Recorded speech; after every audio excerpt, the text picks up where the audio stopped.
happy Friday. We all should be outside. We're having a little Indian summer going on. Really nice, beautiful out there. Bunch of people are still loading in. Give us 1 second.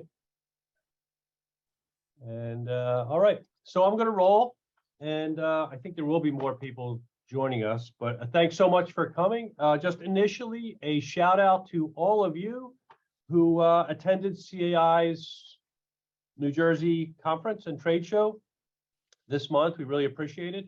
We spent a lot of time talking to many of you who were there, and you were all asking really good questions and bringing up nice issues, and I hope you had a good time and saw a bunch of vendors and talked to everybody.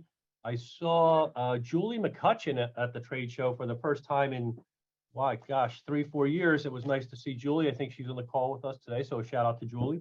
An initial highlight and footnote that has nothing to do with today's session. I strongly advise all of you to bring your association's financial advisor into a board meeting sooner rather than later. The reason I say that is I don't know anything about finance, and I don't pretend to know anything about the financial world, except to say that the financial markets are insane right now. Nobody knows what's going on, and you don't want to be sitting in a really weak vehicle with your hundreds of thousands of dollars in reserve funds in wacky CDs and find out 2 years from now that you could have been making 3, 4, 5% interest on those hundreds of thousands of dollars. And again, I'm not saying you can or will. It's just that many people are seeing the news every morning, but not realizing that this directly impacts your association's reserve and deferred maintenance funds, because generally speaking, they are sitting in CDs, tiered CDs, that are at very, very, very low interest rates, almost nothing. So it's something, at least whether you do anything or not, you should be bringing your financial person in and having him or her speak to the board. I don't know any financial advisors who charge for that service. So I think, again, sooner or later, even if it's a Zoom call, you can arrange a quick Zoom call. So I have to do my usual legal thing. These webinars are provided for general informational and discussion purposes only. They are not and cannot form an attorney-client relationship. The information exchange does not constitute legal advice, of course. To obtain legal advice, you have to hire a lawyer and get into a fee agreement. And no information discussed during the webinars will be kept confidential. So thank you again for attending. We do have, let's see, we do have a dog of the day. If we could pull the dog of the day up there. Wow, now that is a good-looking dog, right? So that is Betty. Her name is Betty, and she belongs to Elaine Murray. Many of you may know Elaine Murray. She was the first female PCAM designated person in New Jersey. That was 1984. Gosh, a long time ago. And if any of you know Elaine, she does not look like it's possible that she would have gotten her PCAM in 1984. So Elaine is the former owner of E.W. Murray Management Company and the former owner of Regency Management Company. And she is currently a management consultant to various management companies and associations throughout New Jersey. Thanks, Eileen, for putting Betty's picture up there. Very cute dog, super cute. So that's dog of the day. I'm going to try and go through relatively quickly, and then at the end, we're going to have Mike and perhaps other people jump in. Please post your questions to the chat. We have a lot of funky topics. We could probably make 5 or 6 sessions out of today's agenda, but we'll see how it goes today, and then we'll go from there. So snow contracts, get one. Do not please sign the proposal. Do not sign the proposal. Signing a proposal is a contract, right? It forms a contract, and people say, well, that's not a contract. Of course it's a contract, right? So don't sign the proposal. Have your attorney prepare a snow removal agreement, especially these days when, like I said many times, many association vendors are taking their lead from the nonsense that has gone on with certain pool vendors over the past 2-3 years and pushing things off like indemnification provisions and trying to get the association to indemnify the vendor rather than the vendor indemnifying the association. Who does your landscaping? Why do I ask that question? So the reason I ask who does your landscaping is 90% of the time, I would say that landscaping and snow removal go hand in hand, right? And there are people who say, hey, you know what? It's October, November. We weren't really happy with the way the grass grew this year. So what we're going to do is we are going to fire our landscaper. And they forget that their snow vendor is the same guy or lady. And they think, oh, golly, you know, Thanksgiving's going to be wonderful. And the first time they call the snow removal company, he says or she says, yeah, no, we didn't renew our snow removal contract. In fact, you fired me for landscaping, and I have no intention of ever coming out to your community and removing your snow. So keep that in mind. And a lot of people forget when they're dealing with landscaping, it's often tied, even though there are separate freestanding contracts, that the landscaping relationship is, in the majority of cases, tied to the snow removal relationship.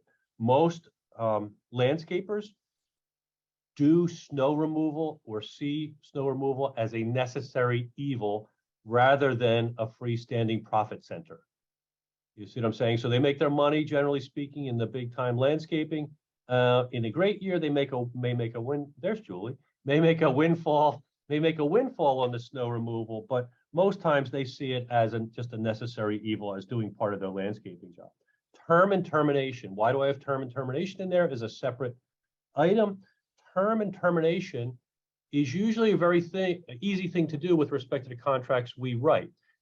Our contracts usually say this contract may be terminated with or without cause by either party at any time.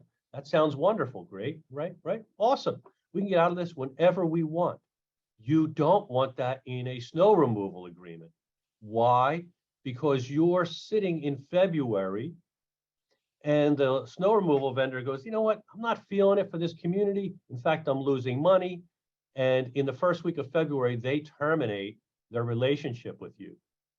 What are the odds you're going to find a replacement snow remover vendor in the second week of February?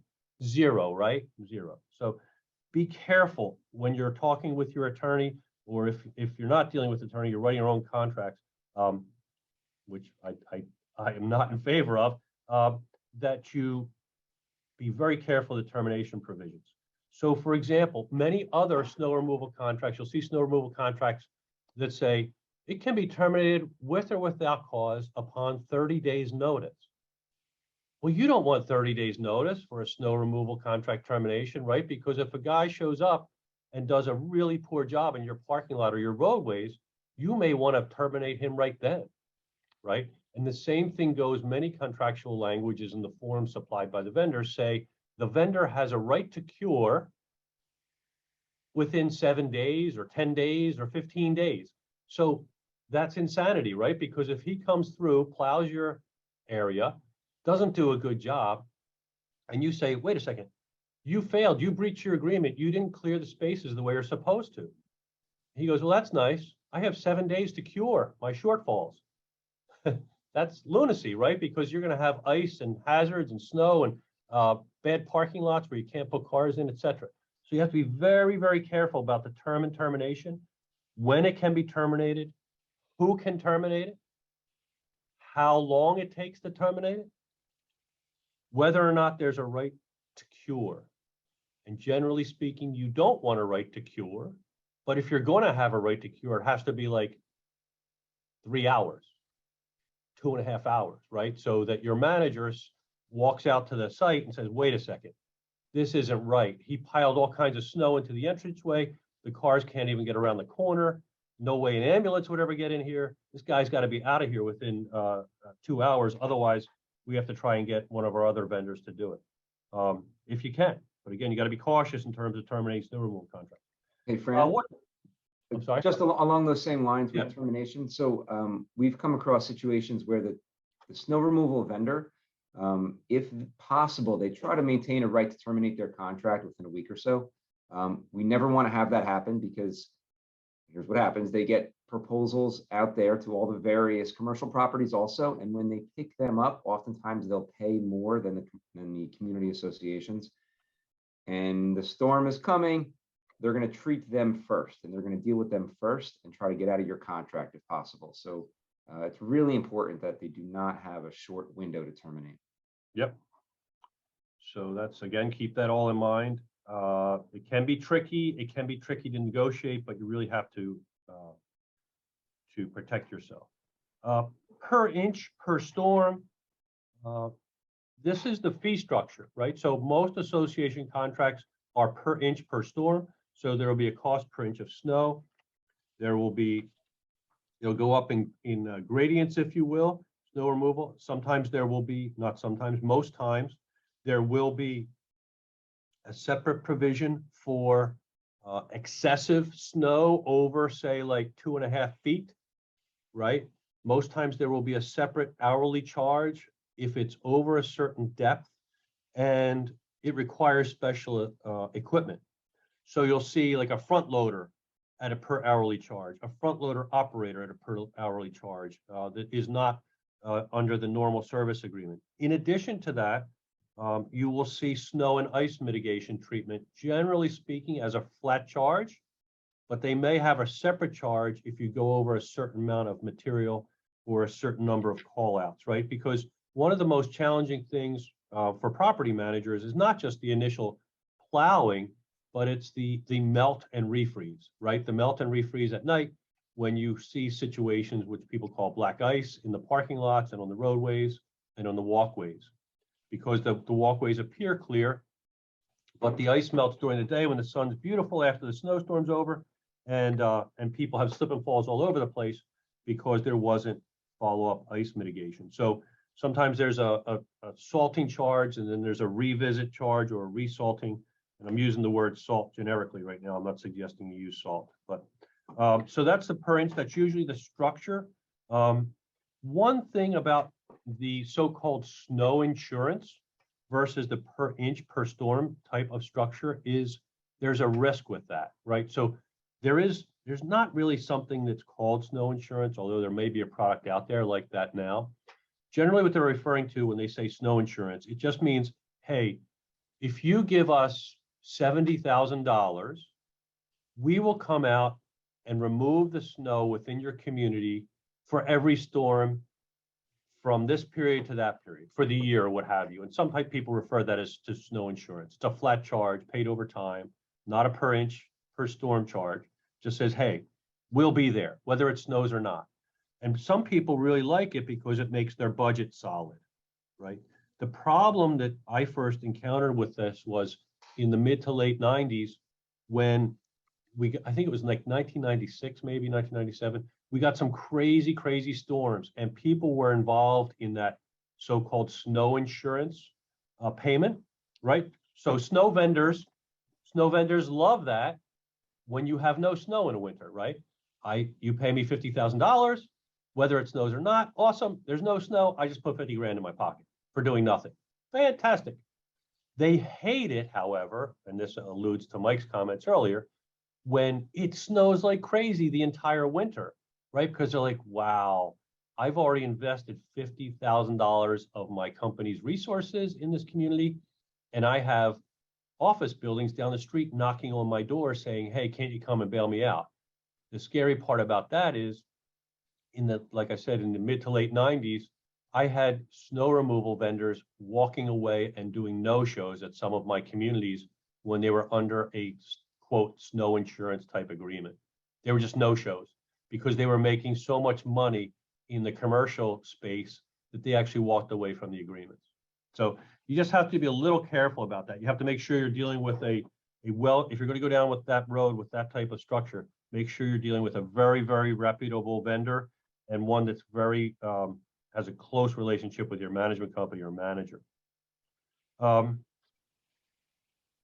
With respect to the per inch per storm, generally in the contract, you want to specify which website will be used as the benchmark for the per inch per storm calculation, right? So if it's a certain price for 1 inch to 5 inches, you want to specify as whatever the National Weather Service website, blah, blah, blah, www.com for Flemington, New Jersey. if that's the closest one to you, or the www.com for Lakewood, New Jersey, or whatever it is, so that you don't get in a situation where a vendor says, yeah, well, I'm based in Morristown, New Jersey, and we had 10 inches. You're like, yeah, I know, but we're in Long Branch, New Jersey, and we had 3 inches, right? So be careful when you're doing per inch per storm. You don't want to get into a friction with a vendor who says, no, no, no, I go by where I come from, where my office is, or what have you. So you have to make sure you specify what site will be the benchmark for the per inch per storm calculations. Certificates of insurance, this is kind of more or less a footnote. We all know this, we've talked about it many times. Certificates of insurance are basically worthless.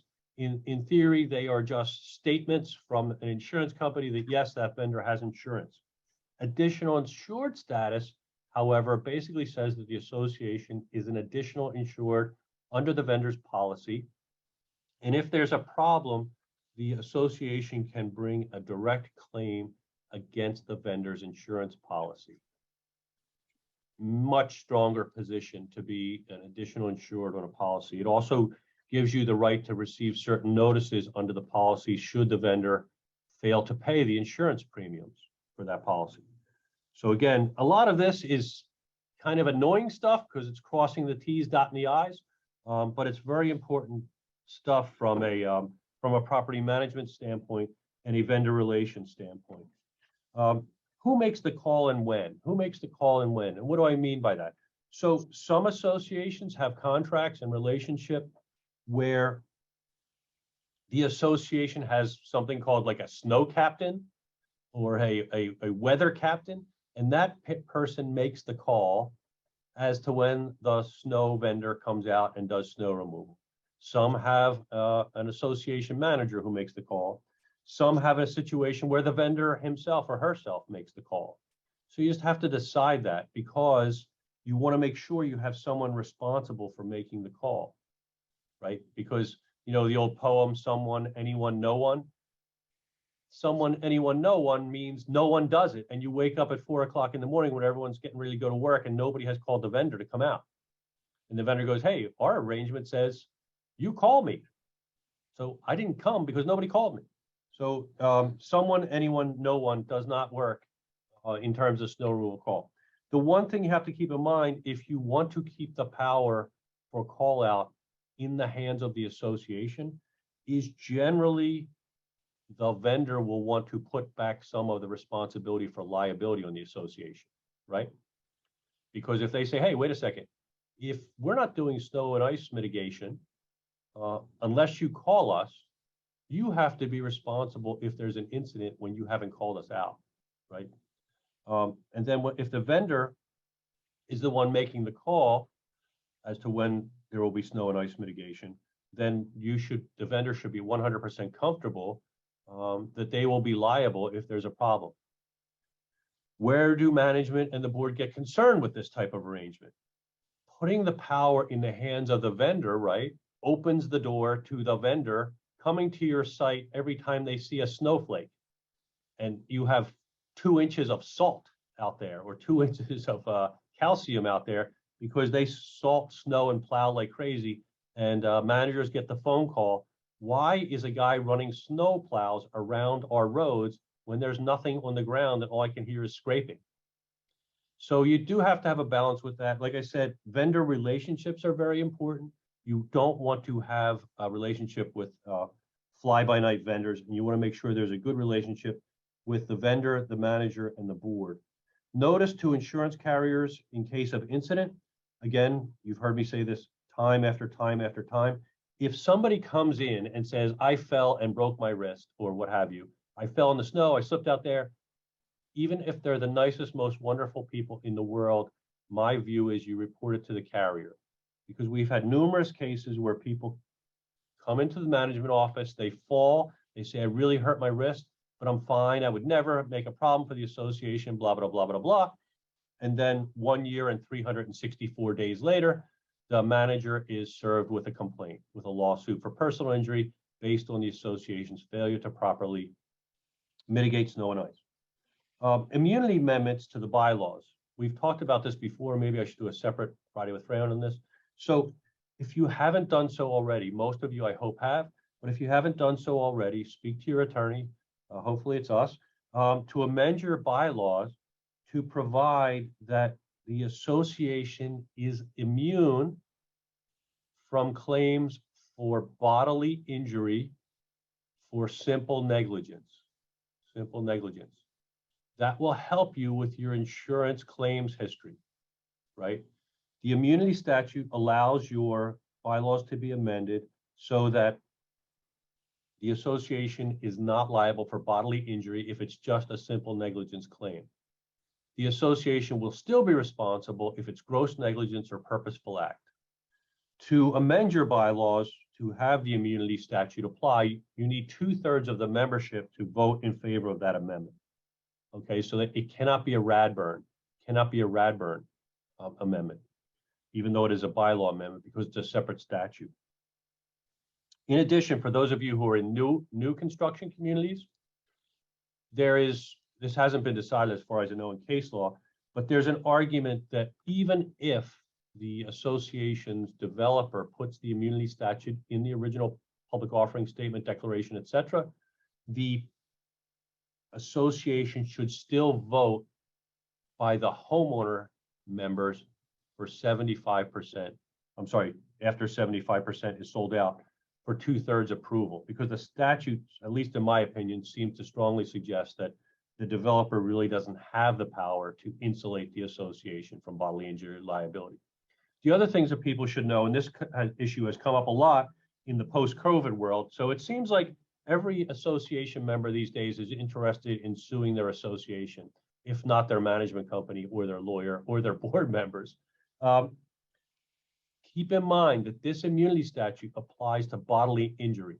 So it does not apply to claims like, oh, the management company should have done something different. The board member should have done something different. It doesn't apply to suits claiming the board should have done something different that would normally fall under your directors and officers liability insurance. It just is bodily injury. It insulates the association from claims only to a limited class of people, only the unit owner and the unit owner's spouse. Unit owner and unit owner's spouse. So if a delivery person comes and falls down, they can still sue. If somebody who is your cousin is coming over to visit, the cousin can still sue. It only applies to the unit owner and the unit owner's spouse. So the immunity is very limited. Keep in mind, many insurance defense attorneys who get appointed by associations insurance carriers don't realize that the association may have an immunity amendment, and they fail to raise it when defending the suit, right? So if you're a board member or a manager, you should highlight that fact to the association's insurance defense counsel, because I've seen cases where insurance defense counsel just starts litigating the case. They file an answer, they start doing discovery, paper discovery, interrogatories and all this stuff, and they've never filed a motion to dismiss based on the immunity clause, where again, if the claim is simple negligence, the case should be immediately dismissed based on the amendment itself, which again saves the association's insurance carrier a lot of money, which will save your policy premiums in the future. Equipment and chemical storage. So many of you live in large associations, and part of the contract provides that there will be a front loader or another piece of equipment that is actually stored on the association's parking lot. Make sure you run by with the association's insurance carrier who is liable if that equipment is damaged or stolen. We have had situations where equipment was stolen from associations' parking lots, say behind the clubhouse or what have you. And make sure you speak to the association's insurance carrier and the vendor's carrier that if there's a problem with that equipment, whether it's stolen or damaged, who is going to be on the hook for that? Okay. The other thing with storage of chemicals, and people think, Fran, what about chemicals? So salt, the various calcium products, and the other ice melt products, ice mitigation products, I will sometimes go to an association meeting and there will be a stockpile in the back corner of the association's parking lot where this stockpile is just sitting there, and there will be a tarp half blown off it, and it'll be raining on it every day. and you can see a white trail that goes right into the association storm drain, which often kicks right into a pond, which often kicks right into a stream, right? And many times those products, number one, it can be a violation of various state and federal environmental laws, but it also can kill and severely damage your stream corridor. So keep in mind that chemicals, if they're going to be stockpiled somewhere, that they're stored properly. You'll have to deal with that with your vendor. Ice melt and developer transition. So if you're a new community and you are looking at going through developer transition, virtually every association we work with has, to a greater or lesser degree, problems with their flat work, right? Problems with their concrete sidewalks, driveway aprons, things like that. And you'll see scaling, pitting, cracking, what have you. And if the association has been using salt during developer control period, especially heavy salt, the first thing every developer says is the concrete was fine, you used crazy amounts of salt, and you destroyed this concrete that we did perfectly. So make sure you're talking to your vendors about what are the specifications for use of ice melting products or ice mitigation products, or things like sand, during especially the first 2 years concrete flat work is installed. Because even if you're an existing association and you go out and do new concrete flat work, many association concrete vendors will say that salt should not be applied to that flat work for, I think, 12 to 24 months. But you have to talk, I'm not an expert on concrete, but I have seen the issue raised many times where we've been asked to sue various concrete vendors, and they've said, no, not our fault. The association put all kinds of crazy ice melt on there, and they destroyed it. So that's the careful thing about concrete and damage claims in transition. That being said, we're at 4:32. I know I talked for a long time there. We're going to jump to some comments. Mike, you want to grab the first one? Sure. It says, our proposal says we can terminate, but still have to pay for the rest of the contract. So that's something you want to negotiate. So a lot of times the proposals, like Fran was saying, are so heavily sided in favor of the vendor, it's outrageous. If you're paying per inch, usually the association should be able to terminate the agreement and walk away. We've been getting more and more pushback from vendors this year, more than I've ever seen. Vendors being really, really aggressive with the terms, especially indemnification and termination provisions in their snow removal agreements. There are vendors out there that are willing to work with communities, and there's some that just aren't. So, you know, I think at some point it gets to the point where it becomes so challenging that it's worthwhile for the association to consider who else may be out there in the industry. Fran, you're on mute. Can't hear you. Got it. Yep, I was just clicking away. So great question from Colleen. Do sidewalks have to be cleared of snow and ice? And here is the classic lawyer answer. It depends. It depends, right? So with respect to associations, generally speaking, the answer is yes. Yes. So why is that kind of a confusing answer? You would think, of course, the sidewalks need to be cleared of snow and ice. So generally speaking, outside of the association world, if there is a public sidewalk that abuts a residential piece of property, the residential property owner does not have an affirmative legal duty to remove the snow and ice. Now, there are many municipal ordinances which impose that on the homeowners. However, that still doesn't provide for negligence and liability on the homeowner. So if you're an association, and this is not most associations in central Jersey, we see it all the time in northern New Jersey. If you're an association that abuts a public sidewalk, the association generally doesn't have a duty to clear the snow and ice or mitigate the snow and ice on the public sidewalk. That's a case, and there's a specific case on this with the New Jersey Supreme Court called Lushenko, I think it's versus Skyline Condominium Association. And that was a high-rise condo in Hoboken, where there was a public sidewalk outside the condominium association. On the first floor of the condominium association, there were some commercial shopping spaces. There were units. Mr. Lashenko slipped and fell on the public sidewalk. He then sued the association, saying the association was commercial because the first floor had commercial tenants. Just so you know, as an aside, commercial property owners do have an obligation to clear the sidewalks, public sidewalks that are pertinent to their properties, but not residential. And what the New Jersey Supreme Court found was, notwithstanding the fact that this tower building had a few commercial units in the bottom, it was overwhelmingly primarily residential, and the association did not have a duty to maintain snow and ice removal services from the public property, even though there was that small commercial component. So that's a win. That's a great win, right, for the associations up there in Hoboken, in Jersey City, et cetera, those towers. Nevertheless, many of those associations, if not most of those associations, still do clear the snow and ice on the public sidewalks abutting their property.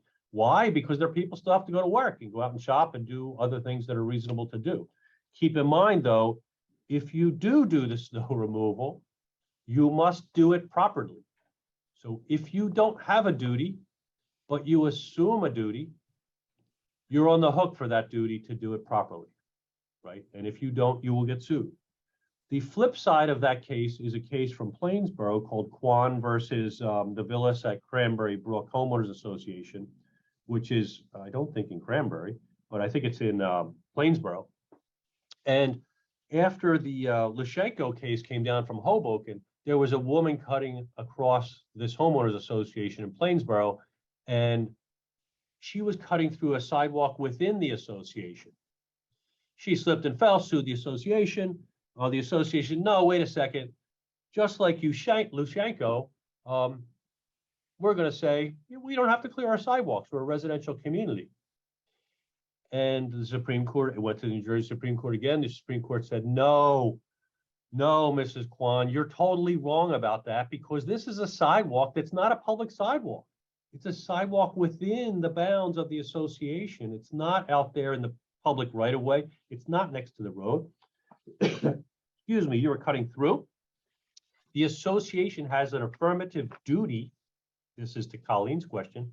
Sorry, I'm talking too much. This is to Colleen's question. The association has a duty under its governing documents to maintain, repair, and replace the sidewalks on the common property. Therefore, association, you lose. You know, Lushenko does not apply. Go ahead, Mike. The next couple are just a few comments. One from Ed talking about the sidewalks, I believe, and just saying, yes, you need to know the local setup, whether or not, like Fran was saying, owned by the association, we're responsible to maintain them, or is it owned by the township? Wayne's comment here is just for people to note on what they're paying. It says we have a contract based on 32 inches with a $1,000 per inch refund for less than 32 inches to a maximum of $15,000 being refunded. In a similar arrangement for over 32 inches to another maximum. We also have a 2-inch trigger that tells the vendor to automatically come out if the snowfall is over 2 inches. If less than 2 inches, then that's our call. And that seems to be pretty much in line with how a lot of the vendors, the 2-inch threshold, will set it up.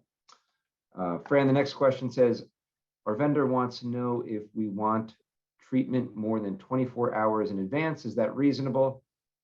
Doesn't sound reasonable to me if you don't know if it's going to snow. That's a reach your over your shoulder and pull your head out, Mr. Snow Removal guy, because you got to be kidding me, right? You got to be kidding me, right? 24 hours notice, seriously? You need a different vendor, right? You need a different vendor. Back to Wayne's question for one moment, because this is a hot topic, right? So for those of you who have K-Hovnanian documents often say the association shall have an obligation to mitigate or remove snow and ice once snow and ice accumulation is over 2 inches. So many boards think, it's under 2 inches. We don't have to do anything. No, you still have to act reasonably with respect to maintaining, repair, and replacing your common property. So even if it's under 2 inches of snow or ice accumulation, you still have to make reasonable efforts to make those common areas safe. Now, this is a kind of a wrinkle on Colleen's question. What if you have amenities such as a jogging path or another recreational amenity, which normal people would not use during a snow or ice storm? I think it's wise, if you're not going to mitigate snow and ice on those facilities, to notify your residents that those recreational facilities are closed during any snow or ice storm. Because otherwise, what you're going to have is somebody go out on those recreational amenities, slip and fall down, and they'll say, I don't know why the association never addressed the ice on the walking path, right? So just be careful with that. Go ahead, Mike. Let's see, can we expect fuel surcharges on top of the contract, and can we negotiate them? So strangely enough, I haven't seen that this year. Last year we saw the fuel surcharges. Are they negotiable? Sure, I think everything's negotiable. But Fran and Heather, I don't know what you've seen this year, but I have not seen, I don't believe, any fuel surcharges. I think you can anticipate surcharges. I think you should talk about it. I think you anticipate surcharges. I have some really angry board members who are getting surcharged by their refuse and garbage removal vendors on their garbage removal. So if the garbage removal people are doing it, the snow removal people are doing it, because many times they're the same people. So think about that. You have to negotiate it as best you can. Diesel is crazy, gasoline's crazy, and there are constant warnings on places like CNBC, et cetera, that say, diesel is only going to get worse as the fall progresses. So I think that's a really good question. I think we have to try and get out ahead of that as best as we can, and that may involve tweaking your budget a little bit. We did a First Friday with Fran regarding inflation several months ago. We never believed it would be transitory inflation, but if inflation is not stopping, notwithstanding the fact that the Fed is doing funky things with interest rates. I'm not taking a political position on any of this, but we still have to live in a world of inflation. And I don't think there's anyone who's going to say that things are not costing us way more in recent years than they had in prior years. So we have to be careful of that. Look at your budgets. If you anticipate a special assessment, it's a good point in snow removal. It's always better to pass a special assessment for excess snow costs immediately after the snow season ends.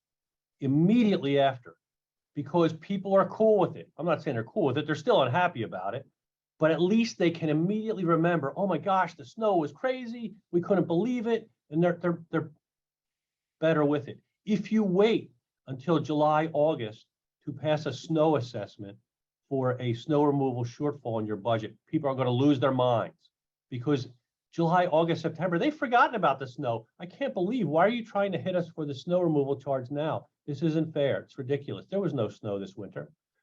So be careful about that. What's the next one there, Mike? So it says, I found a online bank that pays, this is from Joseph, cuts off your last name, Joseph. Rosenberg. I found an online bank that pays 2.75% APY for a savings account. Would be happy to share. Somebody below had asked that you please share that bank contact information. So Joseph, if you don't mind just posting in a message, that would be appreciated. Thank you very much. Fran, and the next one says, the driveways need to be cleared. I have a contractor refusing to bid if they are not included due to liability issues. You want to take that, Fran? I think that I can't see that one on my screen. Maybe that was just sent to you. The vendor likes to. I can't see that one. What was the question, Mike? It says the driveways need to be cleared. I've had contractors refuse to bid if they are not included due to apparent liability. I see that one now. Sorry, I skipped over it. So driveways, this is again a lawyer's answer. Driveways need to be cleared if they need to be cleared. right, based on your governing documents. So there are some associations where even though the driveway is owned by the homeowner or the unit owner, the document still imposes the duty to provide snow removal services from the driveways. If the duty is upon you, you should do it. If the duty's not upon you, right, and you want to do it, you should probably amend your documents to make that clear, right? That's the clearest way to do it. If you can't get a vendor who is willing to do this and not that, you probably, again, should modify your documents to make them workable in the real world. Because I can understand how a vendor will be like, wait a second, we can't do this and not that, because then they're going to say that we didn't do the driveway and it all melted all over the sidewalks, and now I'm getting sued because the driveway that we weren't contracted to do snow removal on has melted all over the roadway and sidewalk, and people fell down. I can see that makes sense from a vendor's perspective. So you should make sure your duties are consistent with your contracts for snow removal. And like I said, even if you don't have a duty, if you assume a duty by doing the work, you will be held liable for doing that the proper way. Go ahead, Mike. Yep, the next comment says, our vendor likes to state that, tell me before the weather starts if you want us to clear. And I say, you're the vendor, come if required by the contract. Is that reasonable? You know, I think what is helpful is when there's a board member appointed liaison and or the manager who is in relatively constant updating contact with the snow removal vendor, right? We've all seen a situation where Brick Township gets 2.5 feet of snow and Tom's River right next door only gets 8 inches, right? So the vendor might not know what the exact situation is on the ground there.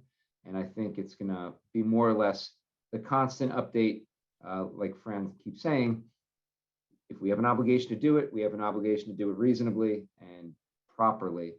So we don't want to get stuck with a vendor who doesn't realize that, you know, your community got dumped on, whereas some of the other areas in the town and the next town over got, you know, little or nothing. Right. Okay.